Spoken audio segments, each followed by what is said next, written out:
Bueno, buenas noches. El día de hoy voy a hablar sobre el caso de corrupción de la unidad deportiva de la calle 42 en Ibagué, Tolima. Primero voy a dar un pequeño contexto de la corrupción, posteriormente voy a hablar de unos casos impactantes de corrupción en Colombia y por último voy a hablar de la unidad deportiva de la calle 42. Entonces, importante determinar el impacto de la corrupción a nivel nacional, verificar la calidad de proyectos de infraestructura que estamos entregando hoy como ingenieros, verificar el panorama teórico, los casos de corrupción en las obras de infraestructura y tener un diagnóstico de las posibles causas. ¿Todo esto para qué? Para llevar a la industria actual de la ingeniería cuáles son las principales causas de corrupción y buscar una manera de erradicar esta corrupción. Así como lo decía Velázquez Barrera en el año 2008, las prácticas corruptas de los servidores colombianos de los niveles intermedios y local han contribuido permanentemente a obstaculizar los objetivos de descentralización, lo cual busca una participación más igualitaria en los contratos y un buen manejo del presupuesto. ¿Qué pasa? Con los actos de corrupción hacemos que el país no evolucione, no avance, no contribuimos al desarrollo que Colombia ha venido buscando a través de tantos años.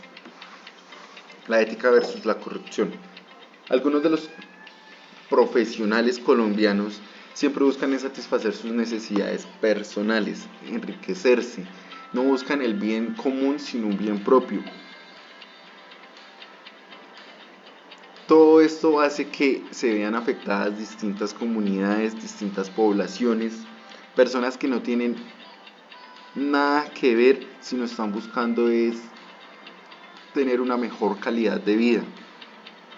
Estamos afectando poblaciones alejadas. No tenemos en cuenta que también con esto estamos afectando el desarrollo del país. Todo esto hace que también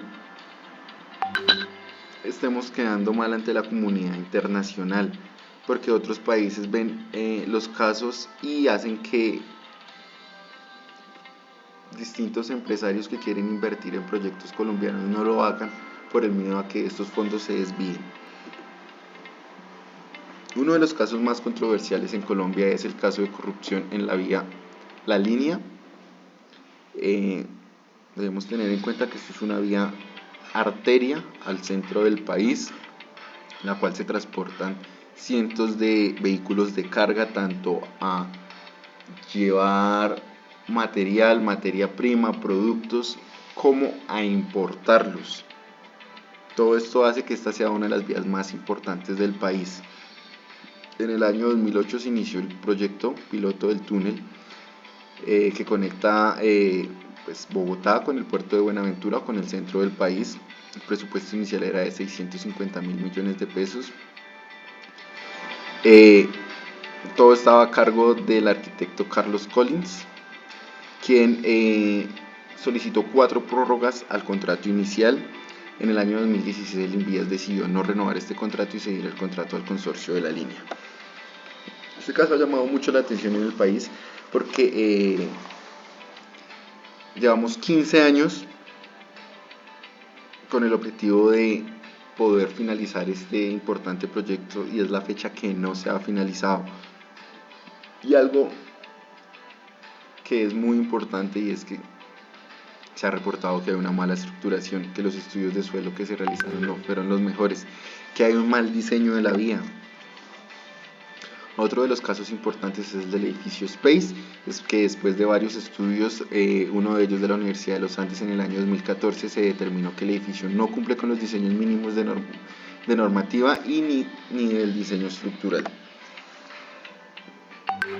Después de varios estudios se evidenció una cadena de fallas, lo cual hizo que se presentara el suceso que ya conocemos, el desplome de esta torre. Una de las posibles fallas es un mal diseño inicial, no se cumplió con la normativa sismo resistente y no se estaba cumpliendo con la cantidad y calidad de los materiales. Bueno, ahora sí el caso corrupción, objeto de esta exposición, que es la unidad deportiva de la calle 42 de Ibagué, Tolima. En los Juegos Nacionales del año 2015 se realizaron unas ofertas para la renovación de la unidad deportiva de la calle 42, las cuales se valoraban en 37.000 300 millones de pesos, de los cuales 3.000 millones eran utilizados para las obras de pool o acuáticas.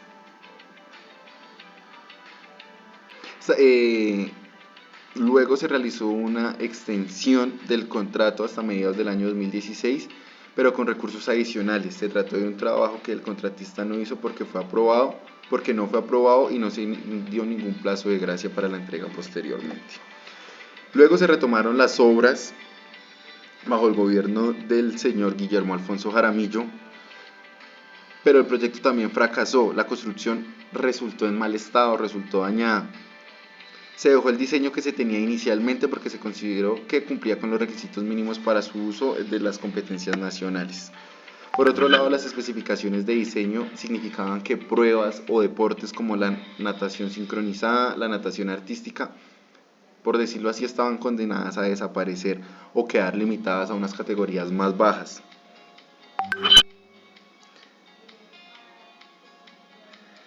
Posteriormente, el alcalde Jaramillo amenazó con declarar un incumplimiento parcial, ya que no se estaba cumpliendo con lo que se estaba pactado inicialmente. Además, la ejecución de la obra no superaba con el 6%. Los implicados: el señor Guillermo Alfonso Jaramillo Martínez, quien es un político y médico cirujano colombiano, se graduó de la Universidad del Rosario. Adicionalmente hizo especializaciones en cirugía cardiovascular y torácica de la Universidad de Lund. Fue gobernador del Tolima en 2 ocasiones, una por designación presidencial y otra por elección popular. Fue senador de Colombia y fue secretario del Gobierno y Salud en Bogotá. Fue alcalde de Ibagué para el periodo 2016-2019. Andrés Fabián Hurtado, quien es ingeniero civil de la Universidad Cooperativa de Colombia, especialista en la ingeniería de pavimentos de la Universidad Católica, quien es candidato para ser magíster en tránsito y transporte de movilidad de la Escuela Colombiana de Ingenierías. Luis Rodríguez, quien es un abogado y político colombiano, se graduó de pregrado de la Universidad External de Colombia. Además hizo posgrados de Derecho Constitucional y Administrativo en la Universidad Católica, un posgrado en Derecho Comparado en la Universidad Complutense de Madrid. Fue secretario de Hacienda del alcalde Francisco Peñalosa. Más tarde acompañó al mismo político en el gabinete departamental como secretario general.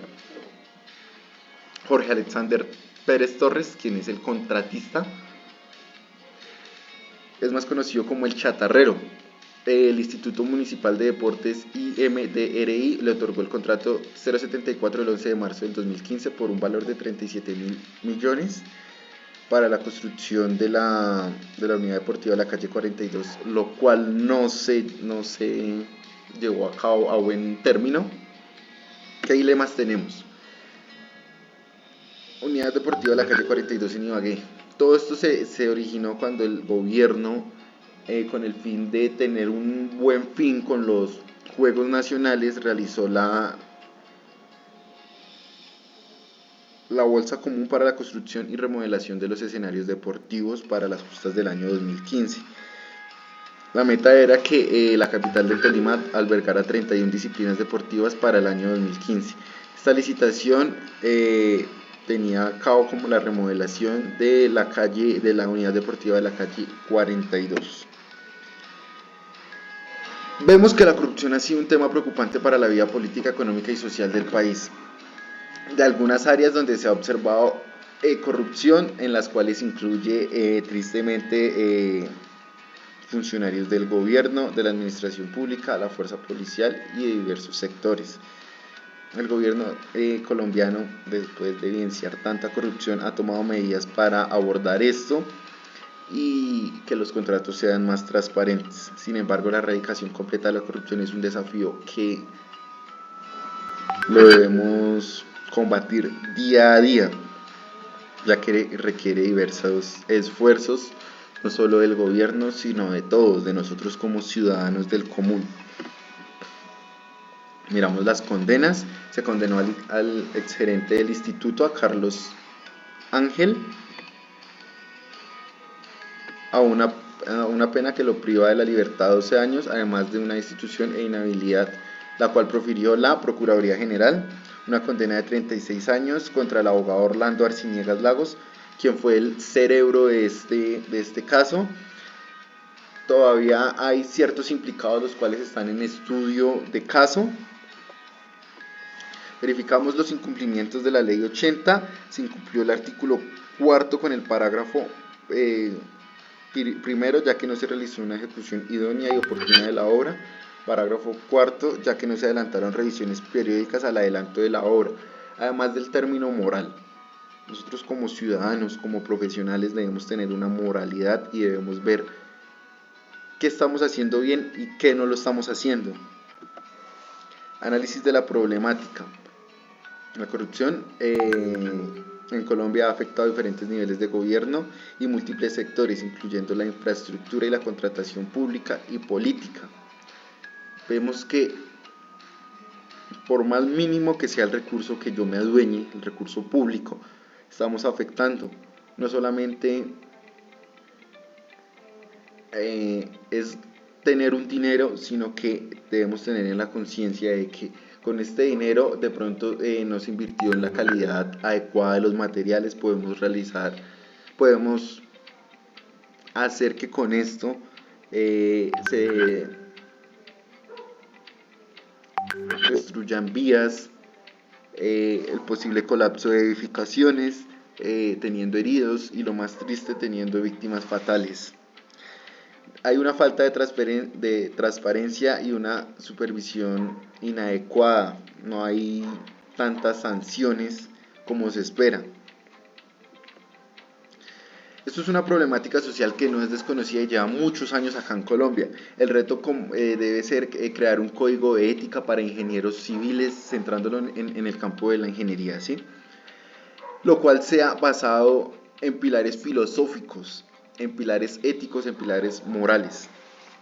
Con estas diversas metodologías tendremos que llegar a ser capaces de decidir si como estamos actuando estamos siendo unas personas éticas y morales o si lo estamos haciendo mal. Todo busca la manera de no afectar a los demás y de tener un buen resultado. Estas son las referencias.